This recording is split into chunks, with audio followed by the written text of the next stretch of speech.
Halo semuanya, kalau tadi Sandria happy karena ketemu sama anak-anak care-nya, hari ini saya happy karena ketemu sama anak-anak IYC. Saay letong. Tapi enggak happy karena hmm, ini enggak bohong. Tapi saya tuh selalu happy kalau misalnya udah weekend. Siapa sih yang gak happy ya kalau weekend ya? Cuman saya happy banget kalau misalnya udah menjelang-jelang hari Minggu gitu loh. Mungkin saya udah pernah bilang sebelumnya di sini kalau kayak hari Minggu tuh sweet escape. Saya kerja. Kerja itu 8 jam sehari or more. Nggak bisa tidur siang. Emang sih nggak ada tugas, cuman nggak bisa tidur siang. Pulang kerja udah capek, di Surabaya nun jauh di sana. Jadi ke drain dan begitu hari Minggu tuh kayaknya sesuatu yang refresh lagi. Dan saya berharap hari ini kita boleh refresh ya di hari Minggu yang indah ini. Jadi tema kita bulan ini tuh attitude altitude. Jadi saya tuh dibilangin sama Kak Aldo 3 minggu yang lalu mungkin ya. Sil, sharing ya, minggu ketiga deh gitu. Yang menghasilkan saya ngomel. Jangan ngaco, bisa-bisanya suruh sharing 3 minggu sebelumnya. Saya biasa dikasih tahu tuh 6 bulan gitu loh. Terus tiba-tiba 3 minggu saya kayak, hah yang bener aja, udah bisa ya. Nah, waktu disuruh sharing attitude, so thank you ya Kaldo ya buat misinya. Jadi waktu saya disuruh sharing tentang attitude ini, sejujurnya saya tuh bingung. Maksudnya apalagi sih yang mau dibilangin soal attitude gitu loh. Semua orang juga udah tahu lah. Hidup ini tuh harus bersikap yang baik. Bener ya? Setuju ya? Semua tuh harus punya attitude yang baik. Orang-orang kayaknya anak-anak EYC juga udah ngerti lah. Harus punya attitude yang bagus. Harus sopan sama orang. Harus disiplin. Taat. Ya semua sikap yang kalian tahu lah. Kayaknya apa yang mesti di omongin lagi ke anak-anak EYC ini gitu ya.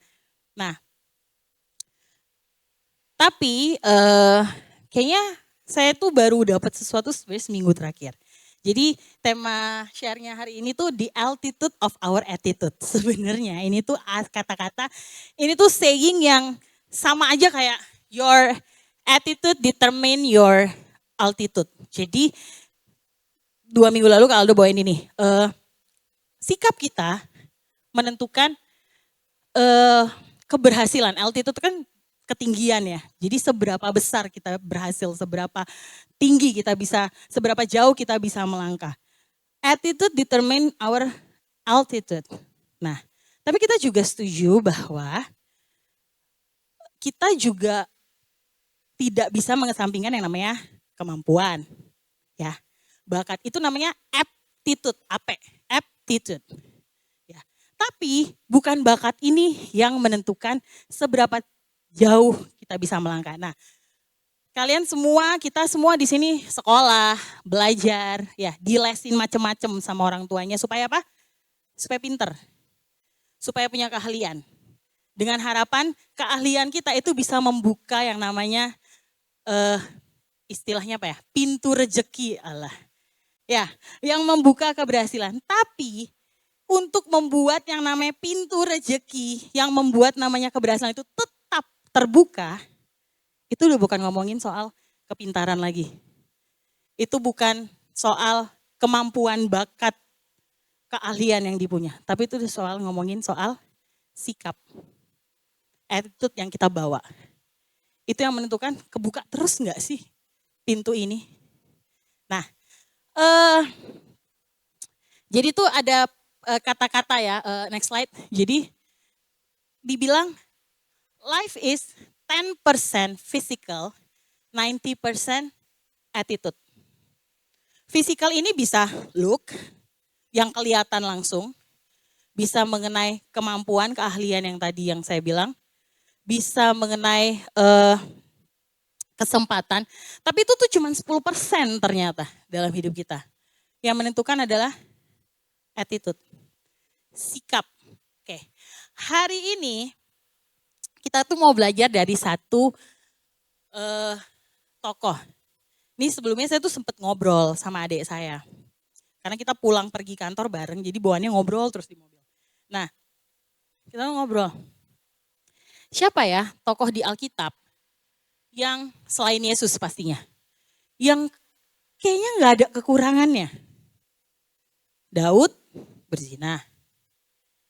Yusuf ada songong-songongnya, ya kan, waktu dia kasih tahu dengan santainya mimpi ke-12 kakaknya, ke berapa tuh? Ke-11, ke-12, ya ke-11 kakaknya. Nanti kalian akan menyembahku. Siapa ya yang kayaknya nggak ada kurangnya? Terus kita keinget Daniel. Jadi waktu saya googling tentang Daniel, itu kan nyari sikap Daniel, kekuatan Daniel, apa segala macam tuh ada. Jadi ada muncul karakter Daniel. Di situ tuh ditulis Daniel ini siapa, lahirnya kapan, anak siapa, kekuatannya apa. Nah terus ada tulisannya weakness, .2, none are recorded. Nggak ada kecatat weaknessnya si Daniel ini apa. Nah, jadi kita hari ini mau belajar tentang yang namanya Daniel. Kita pengen lihat sikap apa sih yang dipunya sama si Daniel ini sampai akhirnya Tuhan bawa dia ke tempat yang lebih tinggi. Nah, siapa sih Daniel? Yuk sama-sama kita baca di Daniel 1 ayat 3 sampai 4. Oke, aku bacain ya.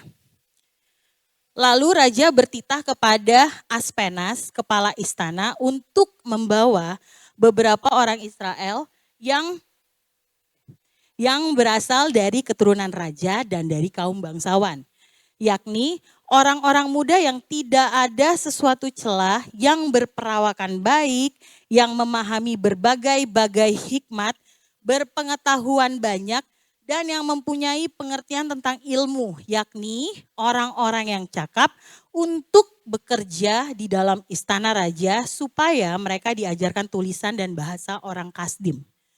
Daniel ini keturunan bangsawan. Orang Israel, waktu itu pada zaman ini itu orang Israel itu lagi dalam pembuangan di Babel. Jadi rajanya itu adalah Raja Nebukadnezar. Nah, dia suruh pilih semua orang-orang yang apa tadi? Berpengetahuan baik, penuh dengan hikmat. Ya, jadi bisa dibilang si Daniel ini adalah seorang bangsawan, keturunan bangsawan. Dan pinter, cerdas. Sebutin apa aja? Berhikmat. Punya keahlian pasti. Cakap. Ya, disebutkan di sini si Daniel ini kalau dilihat di ayat-ayat selanjutnya di sepanjang Daniel ini dari 1 sampai 12, dikatakan juga Daniel ini bisa menafsirkan mimpi. Nanti dia akan menafsirkan mimpi Nebukadnezar, menafsirkan mimpi Belsasar. Jadi si Daniel ini tuh punya kemampuan yang gak kaleng-kaleng. Ya. Kalau ada sesuatu yang membutuhkan hikmat, raja pasti nyarinya si Daniel. Jadi pinter. Dan Daniel ini tuh menjadi bekerja bagi raja tuh gak cuma di zaman satu raja, Nebukadnezar doang. Belsasar, Darius, sampai Persia menguasai, dia tetap ada di dalam lingkungan kerajaan. Ya, bahkan di zaman Darius, nanti kita juga bahas, si Daniel ini tuh menjadi salah satu dari penjabat tingginya raja. Jadi ada 3 orang, salah satunya si Daniel. Jadi kalau kita lihat, Daniel ini udah sukses ya, udah ya, udah dong, pinter, cakap, penuh dengan hikmat, cerdas orangnya, dan akhirnya dia bisa bekerja di dalam istana raja. Jadi kalau kata orang sekarang, itu tuh udah satu keberhasilan buat si Daniel. Tapi ternyata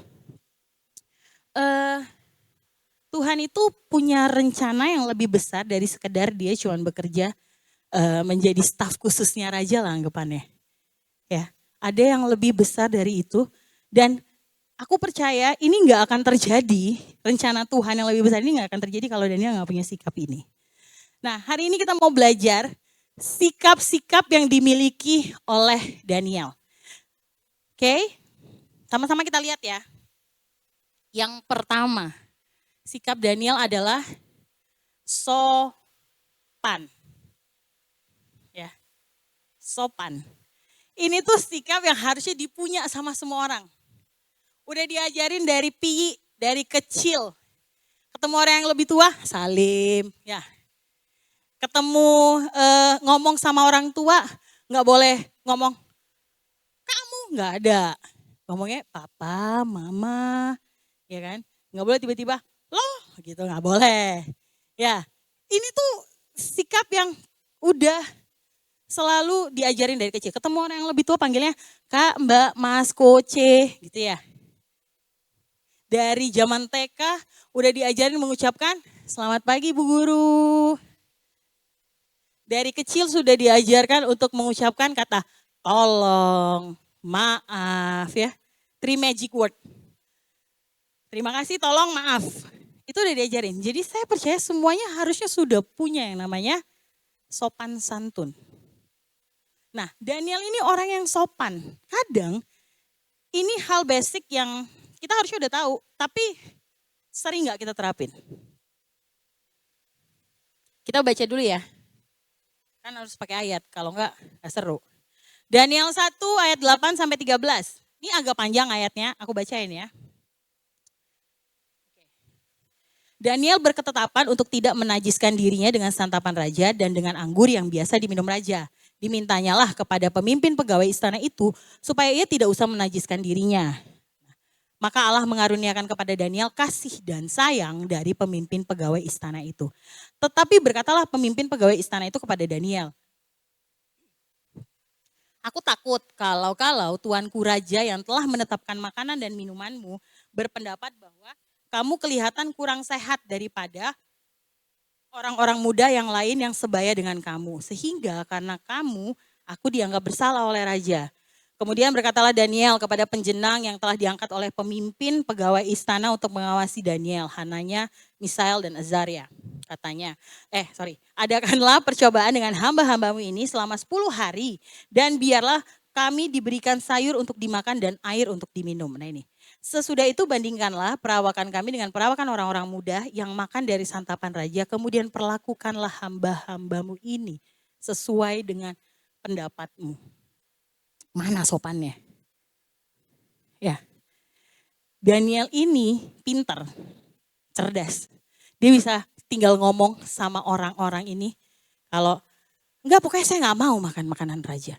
Tapi coba deh lihat di ayat yang ke-13. Dia bilang gini, bandingkanlah perawakan kami dengan perawatan orang-orang muda yang makan dari santapan raja. Kemudian perlakukanlah hamba-hambamu ini sesuai dengan pendapatmu. Dia ini ngomong, dealing sama pemimpin pengawal istana tuh dealing untuk tidak makan makanan raja. Kita udah tahu semua ceritanya ya. Dia gak mau memakan santapan raja. Dia mau makan sayur-sayuran aja. Tapi si pengawal ini kan takut kan. Nanti tiba-tiba kamu kurusan dari yang lain. Terus tiba-tiba kamu gak sepinter yang lain. Terus aku ntar dimarahin nih sama raja. Tapi si Daniel kan gak langsung songong, berasa pinter. Dia bilang gini, ya udah bikin percobaan nih sama kita. Nanti setelah 10 hari kamu lihat, lakukanlah kepada kami sesuai dengan pendapatmu. Jadi dia gak berusaha mengatakan bahwa aku ini paling benar, enggak. Dia bilang pada akhirnya karena dia tahu ini pemimpin pengawal istana punya jabatan mungkin lebih tua dari dia harus bersikap dengan respectful.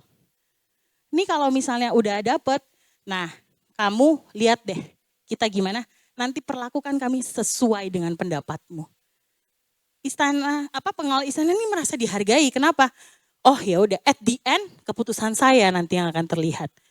Jadi lihat ya cara dealingnya si Daniel ini itu berbeda. Nah, kita anak-anak muda di sini EYC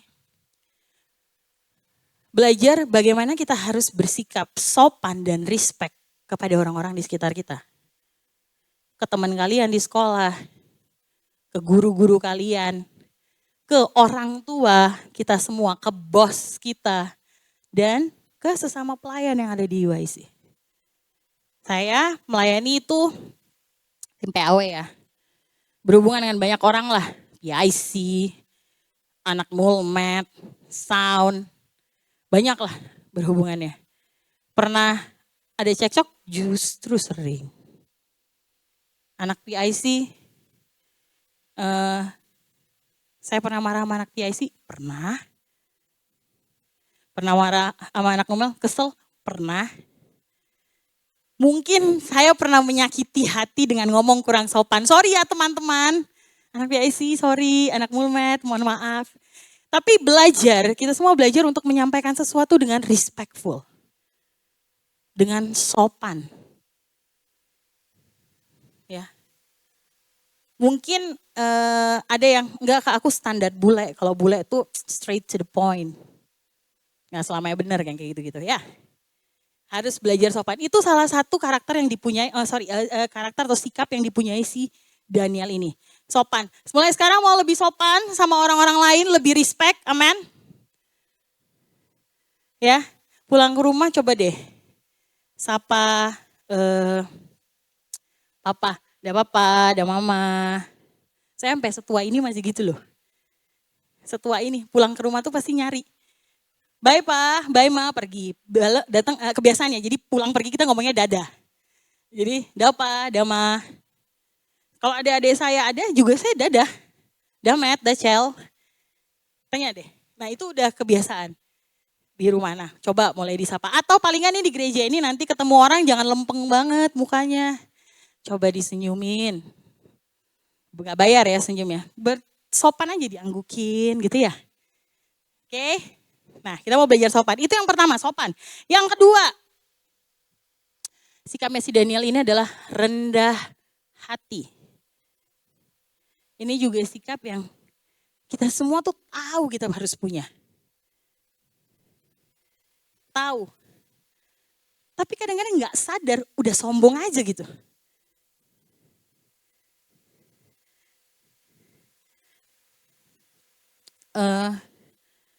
Coba kita lihat ya.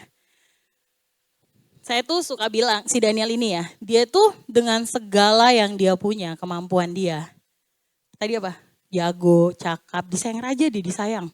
Dipuji-puji bolak-balik dia sama raja. Dia sih punya segala haknya untuk jadi sombong. Jago. Ya kalau lihat apa?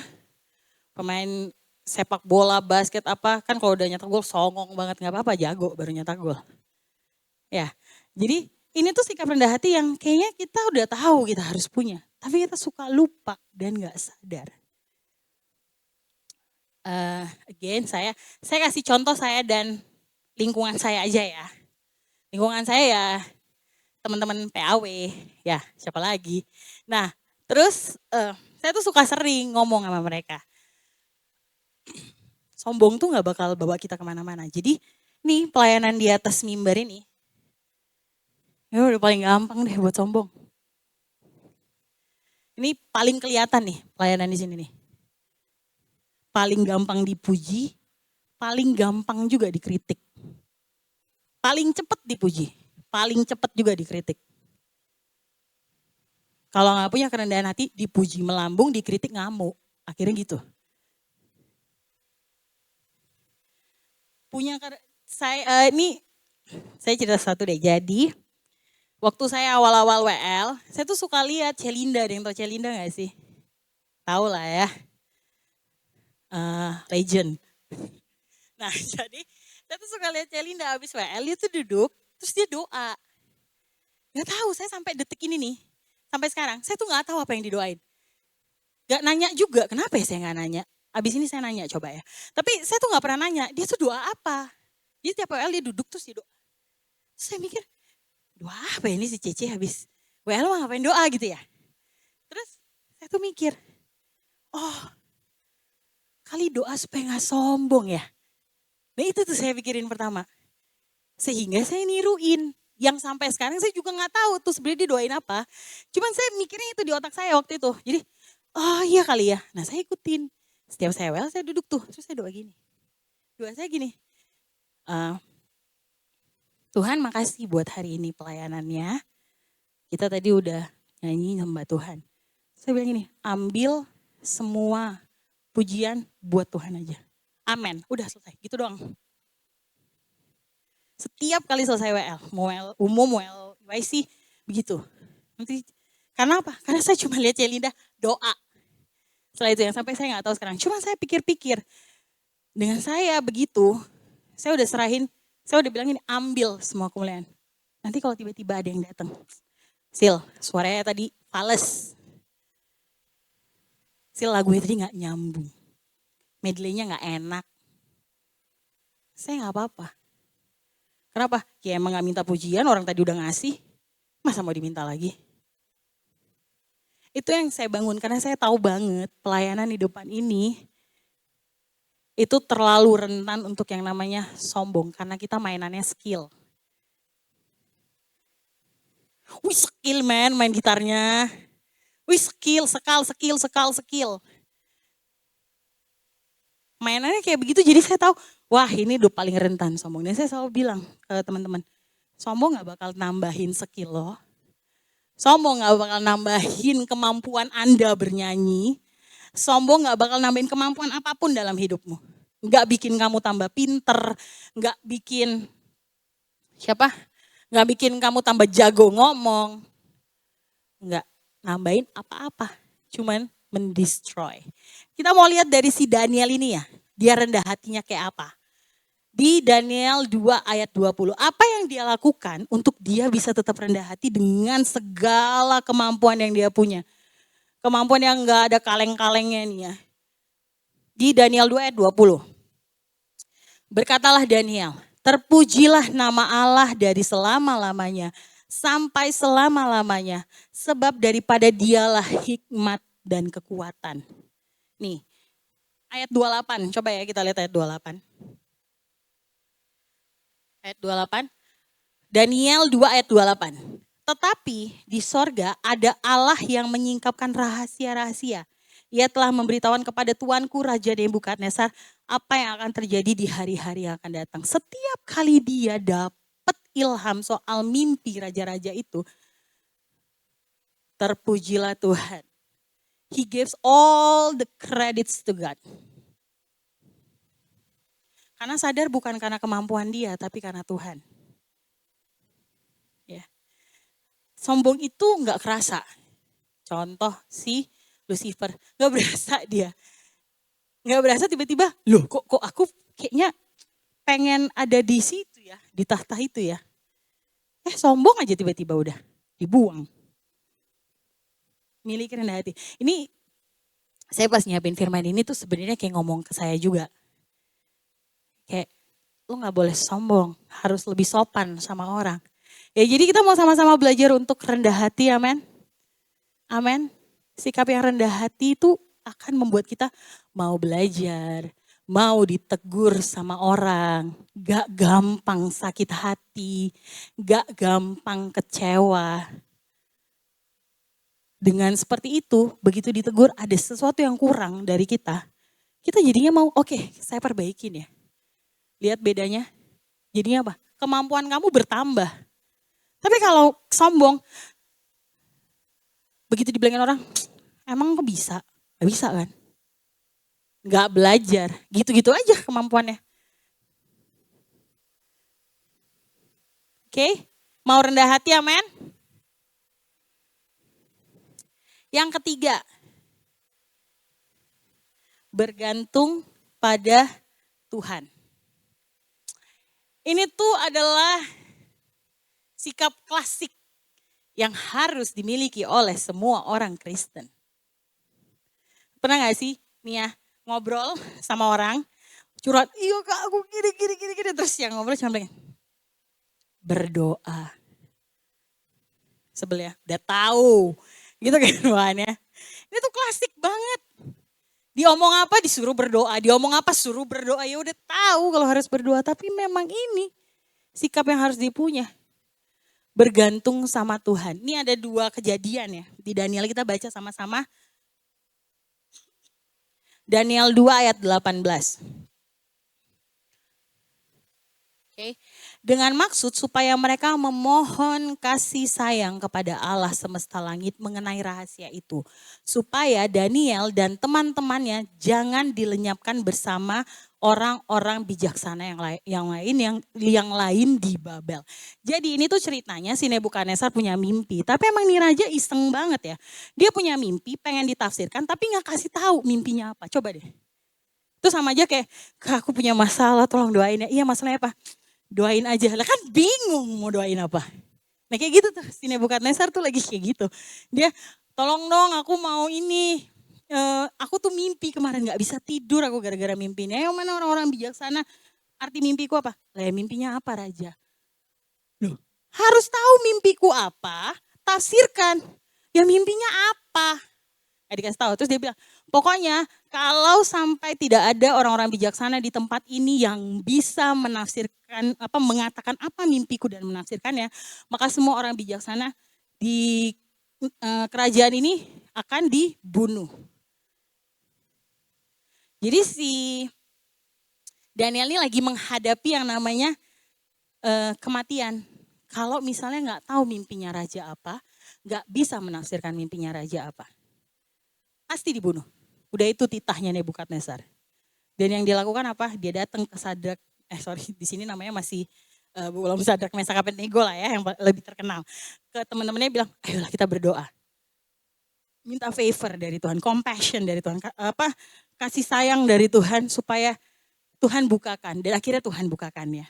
Kita coba lihat satu lagi. Daniel 6 ayat 11. Oke. Demi didengar Daniel bahwa surat perintah itu telah dibuat, pergilah ia ke rumahnya. Dalam kamar atasnya ada tingkap-tingkap yang terbuka ke Yerusalem. 3 kali sehari ia berlutut, berdoa, serta memuji Allahnya seperti yang biasa dilakukannya. Ini untuk yang Daniel 6 ini tuh dia mau dilempar ke gua singa. Again, kematian. Apa yang dia lakukan? Lari. Bukan. Dia berdoa. Bergantung sama Tuhan. Apapun kemampuan yang kita punya, bakat yang kita punya, keahlian yang kita punya, itu gak bisa bawa kita, gimana ya ngomongnya. Jadi ada orang yang merasa bahwa, lah aku ini bisa sampai di titik ini karena aku pinter. Gak ada campur tangan siapa-siapa. Emang aku kerjanya benar, etos kerjaku benar, aku belajar, aku sekolah yang benar, kuliah yang benar, makanya sampai di sini. Bukan karena Tuhan. Ada yang seperti itu. Teman saya begitu gitu. Ada orang-orang seperti itu. Tapi again, sikap yang bergantung sama Tuhan ini yang penting. Karena ada hal-hal yang kita gak bisa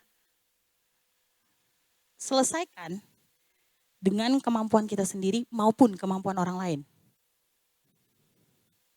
Sehingga itu harus ke Tuhan. Hidup bergantung sama Tuhan. Saya tuh mau cerita ini tapi takut anaknya malu, gak pakai izin soalnya saya. Sebenarnya, tapi gak apa-apa saya ceritain aja. Jadi itu adik saya tuh si Marcel, tau ya, Celo. Kayaknya Marcel agak lupa ya, Celo. Jadi Celo ini waktu kecil tuh,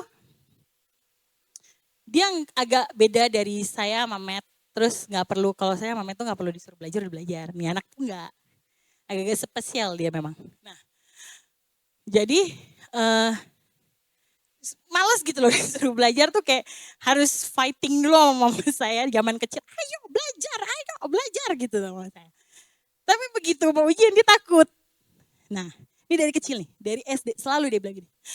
Ma ayo lama kita berdoa ma, besok mau ujian gitu. Dulu ada yang kenceng banget tuh ketawanya di belakang. Gitu. Dulu mah kita ketawa-ketawa aja, makanya disuruh belajar, kira-kira mau ujian takut kan loh gitu. Nah, tapi itu selalu tuh kejadian. Mau ujian deh ya, kan anak SD kan dia dulu. Ayo mau berdoa dulu kita mah gitu. Pas mau belajar berdoa, besok pagi mau berangkat ke sekolah berdoa gitu ya. Tuh kita ceritanya ketawa-ketawa, tapi saya mikir sekarang, Dari kecil nih anak udah belajar bergantung sama Tuhan. Marcelo dipersilakan berdiri. Enggak. Ya, puas banget ngomongin cello. Enggak. Tapi saya mau kasih contoh sesuatu tuh begitu anaknya. Jadi dari kecil udah ada apa sedikit berdoa. Kayaknya kayak ketawaan ya, tapi dari kecil belajarnya apa? Ya udah bergantung sama Tuhan. Kita dari kita muda sekarang, kalau kita udah belajar bergantung sama Tuhan, percayalah sampai gede, sampai dewasa, percaya masalah gak akan lebih mudah. Waktu kita grow up menjadi lebih tua, masalah gak akan lebih gampang. Tanya sama kakak-kakak kalian yang udah kerja. Apakah masalah lebih mudah? Tentu tidak, ya. Tapi kalau dari zaman kita sekolah, dari kita muda banget, kita tuh udah belajar untuk bergantung sama Tuhan.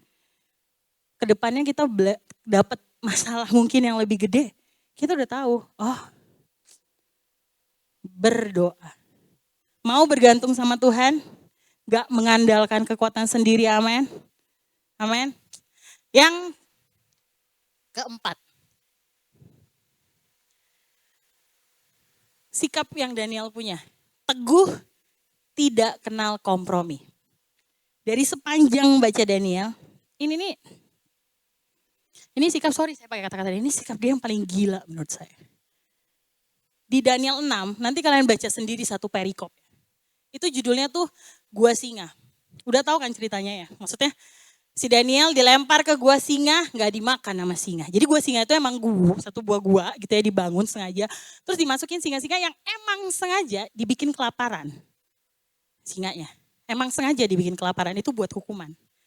Jadi ceritanya di Daniel di perikop ini ya. Kan tadi saya udah bilang, ini pemerintahannya Raja Darius. Jadi si Raja Darius ini mengangkat 120 wakil raja yang akan mengepalai setiap kerajaan. Jadi kayak state-state-nya gitulah ya, 120 orang. Kemudian untuk membawahi 120 orang ini, dia angkatlah 3 pejabat tinggi. Salah satunya si Daniel. 3 pejabat tinggi ini berarti kan satu pejabat tuh ngebawahin 40 wakil raja, 40 kerajaan di bawahnya gitulah. Jadi semua wakil raja ini bakal ngomong ke mereka, ke 3 orang ini. 3 orang inilah yang nyampein ke Raja Darius. Jadi bisa dibilang si 3 pejabat tinggi ini kayak Perdana Menteri lah ya. Tapi 3 orang, salah satunya si Daniel ini. Nah terus si Raja Darius ini lihat again. Si Daniel ini tuh beda dari yang lain. Dia jauh lebih pintar. Dia dibilang kalau dikatakan di perikopnya memiliki roh yang luar biasa. Jadi terlihat berbeda lah si Daniel ini. Sehingga si Raja Darius ini pengen menaikkan jabatan Daniel menjadi dialah yang mengepalai seluruh kerajaan. Kalau tadi satu jabatan dibagi 3, sekarang tuh dia doang nih. Yang paling tinggi. Dia yang akan mengepalai semuanya. Jadi ganggapannya ya Raja Darius duduk-duduk manis, si Daniel laporan happy. Everybody happy. Ternyata gondok lah pejabat tinggi yang lain dan wakil-wakil raja yang lain. Kok iya si orang buangan ini, kan ceritanya tadi Daniel ini adalah orang buangan, bener ya? Dibuang, di pembuangan Babel. Sebel dong, lah kok jadi orang buangan ini yang naik ke atas, nggak terima nih. Semua si pejabat tinggi yang lain, wakil raja sebel. Dia coba cari dong kesalahan si Daniel untuk mendakwa. Tadi yang pertama kali saya ngomong apa waktu saya cari-cari weakness, apa? Non-recorded. Jadi semua wakil-wakil raja yang coba menjatuhkan Daniel ini nggak nemu salahnya Daniel apa. Mereka bilang nggak bisa kita dakwa dia, nggak ada kelalaiannya. Kesalahannya juga nggak ada. Kecuali kita bisa nyerang dia satu. Apa? Imannya kepada Tuhan. Gak menutup kemungkinan karena kita bagus banget dalam pekerjaan kita, di dalam sekolah kita, dalam kehidupan kita. Kita punya etos hidup yang baik. Orang gak nemu kesalahan kita. And then dia mulai menyerang yang namanya iman kita ke Tuhan. Orang-orang yang sebel sama si Daniel tadi langsung menghadap raja. Dia bilang gini, Tuanku Raja, keluarkan titah. Isinya gini, barang siapa yang menyembah dan berdoa kepada dewanya, selain kepada dewa lain atau manusia lain, selain kepada Tuanku Raja, selama 30 hari, maka dia akan dilemparkan ke gua singa. Itu titah raja. Akhirnya raja bikin tuh titah yang tidak bisa diubah bahwa siapapun di kerajaan Babel itu yang menyembah, berdoa, meminta kepada dewa atau manusia lain selain kepada Tuanku Raja, selama 30 hari akan dibuang ke gua singa. Daniel 6 ayat 11 tadi udah kita baca. Boleh ditayangkan lagi Daniel 6 ayat 11. Ini yang dilakukan Daniel. Demi didengar Daniel bahwa surat perintah itu telah dibuat, apa yang dia lakukan? Pergilah dia ke rumahnya, ke dalam kamar atasnya, ada tingkap-tingkap yang terbuka ke Yerusalem. Terus dia ngapain? 3 kali sehari dia berlutut, berdoa, memuji Allahnya. Nih, seperti yang biasa dilakukannya. Jadi Daniel ini emang biasanya itu dia bakal 3 kali berdoa ke Tuhan sehari. Terus dia dengar nih, siapa yang berdoa kepada Tuhan ya akan masuk ke gua singa. Terus dia lakuin apa? Tetap berdoa. Maksud saya gini, saya mikir, ini udah pasti loh, Anda akan mati. Daniel udah pasti banget kalau melawan masuk ke gua singa kelar. Isinya singa lapar. Kan dia bilang 30 hari. Ya wes sih. Gak usah doa dulu aja 30 hari. Biar gak masuk gua singa. Nanti hari ke-31 doa lagi. Bisa gak? Kalau dihadapkan di kehidupan kita sehari-hari. Saya nih kerja. Jadi saya contohin saya dulu ya. Misalnya saya dibilang, Sil, pokoknya sebulan ini masuk kerja terus. Lembur. Harus masuk kerja. Ya, kita lembur. Kita mau ngejar deadline. Jadi saya ke gereja, udah gak usah dulu deh ke gereja sebulan.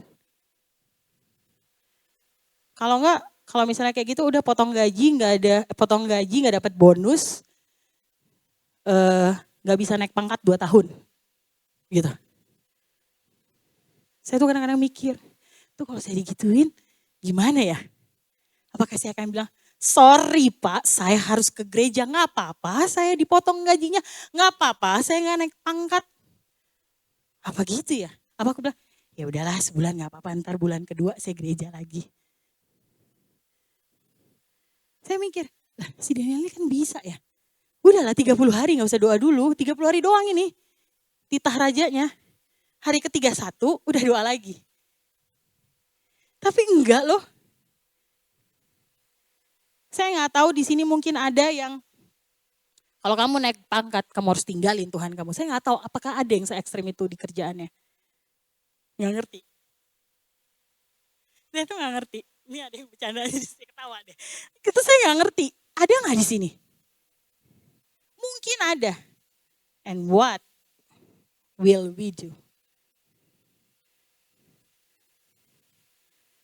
Saya tuh, again, saya kerja. Soalnya di sini range-nya gede banget ya, dari anak sekolah sampai anak kerja gitu ya. Jadi saya tuh harus ngasih contoh, saya ingat-ingat zaman saya sekolah, oke. Tapi ini saya kerja, jadi kan saya ini kerjaannya tuh auditor ya. Jadi keliling-keliling, ya maksudnya ke klien, ketemu klien, dan saya tuh punya bos banyak. Jadi bos saya nggak cuma si A. Bos saya bisa si A untuk klien ini, bos saya nanti B untuk klien ini. Nah saya tuh punya satu bos, mudah-mudahan bos saya nggak nonton ini ya. Nah jadi bos saya itu punya kebiasaan suka, dan ini sebenarnya sesuatu yang sangat lumrah untuk orang Jakarta. Jadi bos saya itu kan saya kuliah, kerja itu di kantor cabang Surabaya. Nah bos saya ini punya yang di pusat di Jakarta. Jadi itu udah biasa kayaknya saya kalau ke ruangan dia saya lihat minuman-minuman rupawan itu berjejer di situ ya. Kalau orang bilang yuk kita minum dulu perjamuan. Padahal ya itu maksudnya. Oke. Nah jadi setiap kali dia ke Surabaya, dia tuh pasti akan ngajakin tim-tim lain. Jadi kita tuh punya satu proyek gede, timnya banyak, bosnya satu ini. Dia pasti akan ngajakin tuh, yuk inilah malam ini gitu. Saya nggak usah sebut tempat ya, kan nggak di endorse. Nah malam ini ke sini. Nah dulu dia ngajakin saya, tapi saya nggak mau. Karena saya tahu akan berakhir dengan puyeng. Nah saya nggak maunya kenapa? Jadi intinya pasti akan dibawa ke satu tempat yang bisa minum-minum. Nah, boleh nggak sih minum? Boleh, ya nggak boleh mabok. Nah, terus kenapa nggak pergi? Karena saya nggak tahu saya maboknya kapan. Saya nggak tahu seberapa banyak saya bisa menahan itu minuman sampai saya tidak mabok. Jadi saya nggak mau. Ya udah mending daripada sok-sok cari tahu, mending nggak usah. Saya tolak, jadi bilang, ayolah, nggak bang, nggak, gila abang. Enggak bang, enggak. Kenapa? Terus saya ngomongnya gini, dimarahin mamaku nanti. Saya alasannya gitu tuh. Saya alasannya gitu ke si abang, manggilnya abang kita. Gimana mah, kau udah tua gini pun masa, dia orang, ya tau lah orang mana. Jadi, kau udah tua gini pun kok yang masih dimarahin mama sih. Iya, jangan usah lah bang. Dah sekali, lolos, gak pergi. 2 kali diajak lagi nih, nanti datang lagi. Diajakin, biasanya dia suruh 1 orang untuk arrange, ayo kita pergi kemana, ajakin siapa yang bisa. Nah kadang-kadang kalau misalnya kita di approach langsung tuh sama dia. Hari ini lah, udah yuk, nanti diam-diam aja gak usah bilang-bilang mama, kata dia gitu. Gak lah bang, capek bang, gue bilang gitu. Kerja udah sampai malam-malam gini, pulang-pulang minum gitu gak bisa aku. Masa aku gak bisa? Enggak, daripada aku mesen orang, aku bilang gini, daripada nanti aku mesen jus jeruk di situ kan gak lucu, aku bilang gitu. Gak usah bang, oke. 3 kali gak mau juga saya. Sampai akhirnya dia udah gak pernah ngajak saya lagi. Karena tahu bakal ditolak. Tapi dia kesel sampai enggak. Dia gak ngajak saya karena dia tahu anak ini ya gak mau begituan. Pernah sekali saya harus nemenin dia. Jadi dia bos saya ini datang, saya udah tahu lah ini dari waktu itu dia datang hanya untuk klien yang saya pegang. Jadi saya yang nemenin dia. Terus setelah selesai saya bilang, ya udah bang aku pulang ya. Temenin lah dulu sih aku sendirian. Terus klien saya, ya lah Bu Cecil ikut aja gitu. Mbak ikut aja. Duh saya udah mikir, halah ini pasti kemana-mana lagi nih udah males kan. Cuman ya udah bang ayo. Terus karena waktu itu saya mau karena waktu itu bulan puasa. Jadi banyak tempat tutup atau tidak menjual hal itu. Nah jadi saya ya udah nggak apa-apa ikut. Oh nggak ini yang saya bikin kaget. Saya cari-cari minuman. Yalah, males karena saya harus kerja lagi nanti pulang dari nemenin bos saya harus lembur lagi sampai pagi. Jadi saya harus cari sesuatu yang aman. Terus dia gini, sini aku carikan, gak usah bang, aku aja. Udah aku carikan kau yang aman. Ini aja dia sparkling water apa gitulah. Sparkling aja. Bisa kok kan minum sparkling. Ya bang kalau sparkling mah soda gak apa-apa. Cuman bikin kembung doang. Nah udah sparkling aja. Jadi tau gak sih? Sampai akhirnya dia tahu saya gak mungkin minum begitu. That's why saya bilang. Kayak gitu-gitu akan dihadapi nanti waktu kalian bekerja. Ketemu banyak orang. Mungkin yang sekarang yang sekolah, yang kuliah. Ada gitu yang nawarin soal yang udah dibeli ujian buat diliatin. Karena saya yakin gak ada yang mau lempar kalian ke kandang singa kan. Hari gini gak ada yang punya kandang singa.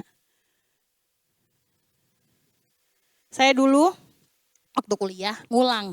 Saya kan akuntansi ya. Ngulang tuh mata kuliah susah lah banget nih mata kuliahnya kesel banget saya. Ngulang karena nilai saya jelek. Pas ngulang teman saya tuh tahu jadi gini. Kebetulan teman satu kelas saya itu ada anaknya dosen yang ngajar. Jadi dia punya akses ke laptop bapaknya. Jangan ditiru yang anaknya dosen, ada gak? Gak ada ya. Punya akses ke laptop bapaknya, tiba-tiba dia dijual soal. Dibeli sama teman saya yang paling dekat sama saya ini. Sil, udah dapat soal aku. Dari siapa? Dari si itu. Dia jual. Oh, kau beli? Iya. Ayo kita belajar sama. Enggak lah woi, makasih. Saya itu sebenarnya gak langsung gitu, saya kayak wah lumayan nih, perbaikan nilaiku tidak sia-sia kalau misalnya ada ini. Terus saya mikir, dan untungnya buat saya apa ya? Habis saya kerjain itu, nggak tambah pinter loh. Terus akhirnya saya bilang, nggak usah lah, yakin. Ya nggak usah lah. Ya udah nanti kalau nggak tahu tanya aku aja, kata dia gitu pas ujian.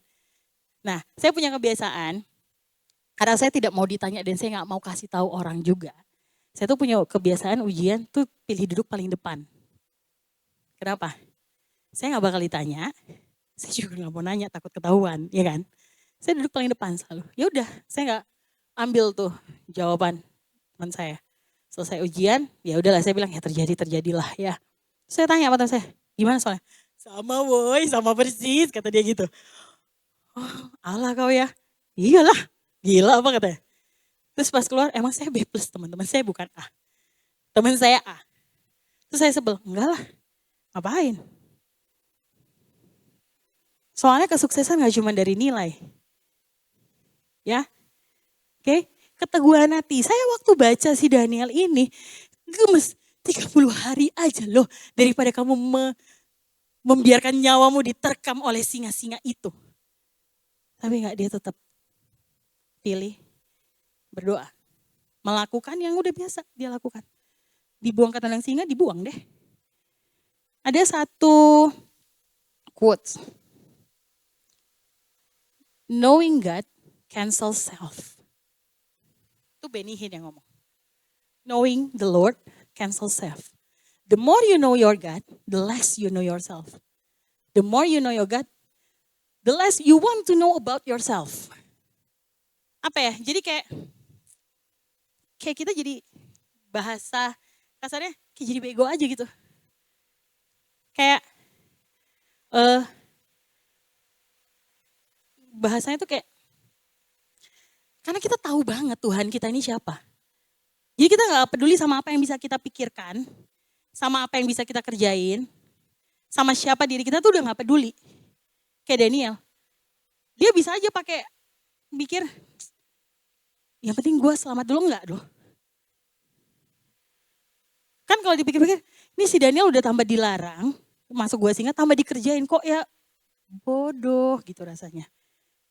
Tapi knowing the Lord cancel self. Kayak udah gak berarti aja gitu. Apa yang Tuhan mau aja yang jadi. Knowing the Lord dari mana? Bisa knowing the Lord more itu dari mana? Dari hubungan. Kekristenan dari Kejadian sampai Wahyu, it's just about relationship. Cuman tentang hubungan kita sama Tuhan. Cuman tentang bagaimana kita bisa tahu siapa Allah kita.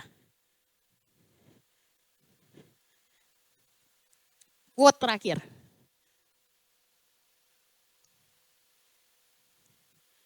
Ya, tulisannya adalah when God forms our attitude to be what He wants, we will have the altitude He has for us. Jadi gini, kayak tadi kita bilang, si Daniel sebenarnya udah sukses-sukses saja ya, pintar, kerja di tempat raja.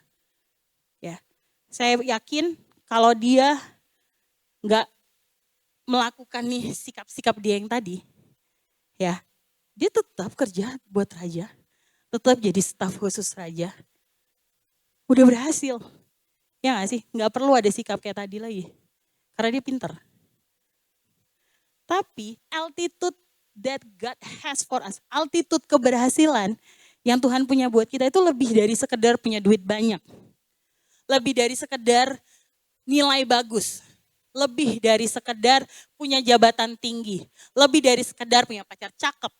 Lebih dari sekedar punya apa, you name it lah. Kesuksesan tuh kayak apa yang buat kita. Lebih dari itu. Tuhan punya altitude buat kita tuh lebih dari sekedar, jadi sukses itu teman-teman. Gak hanya kamu punya duit banyak. Gak hanya kamu bisa pay the bill. Bayar tagihan, gak itu suksesnya. Gak hanya sekedar materi. Materi penting, ya benar lah. Memang mau beli makanan bisa jual gayung, kan gak bisa. Maksudnya materi penting, tapi kesuksesan tuh gak cuman itu. Tapi bagaimana hidup kita tuh bisa berdampak buat orang lain. Buah manis yang kita hasilkan itu bisa dirasain sama orang lain.